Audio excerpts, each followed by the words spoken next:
ঋণের বোঝায় যারা জর্জরিত, বিষ্ণু ইসলাম চমৎকার একটা দোয়া শিখিয়েছেন। আমাদের অনেকে ঋণের বোঝায় জর্জরিত, আছে না নাই? এদিকে কেউ আছেন? থাকলে আত্মলার দরকার নেই, থাকলে এই দোয়াটা পড়বেন।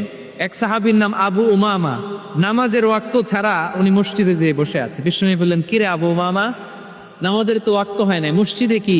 সাহাবী বলে, হুমুমুন লাজিমাতনি ওয়া দুয়ুন, নবী গো, ঋণের বোঝায় এমন টেনশনে আছি, ঘরে থাকতে পারলাম না, মসজিদে চলে আসতে। বিষ্ণু বলেন, আমি কি তোমার এমন একটা দোয়া শিখাবো যেটা বললে আল্লাহ তাআলা তোমার ঋণের বোঝা হালকা করে দিবে?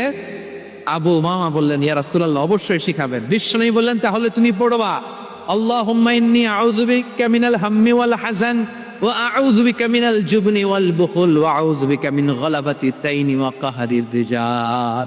ও আল্লাহ, তোমার কাছ থেকে দুশ্চিন্তা থেকে পানাহ চাই, কৃপণতা, ভীরুতা, অলসতা, কার্পণ্যতা, এই সব কিছু থেকে, মানুষের কঠোরতা, আমার উপর মানুষের আধিপত্য এবং ঋণের বোঝা থেকে পানাহ চাই। এই দোয়াটা যখন বিষ্ণু নবী শিখাই দিলেন, আবু উমামা বারবার এই দোয়া করে।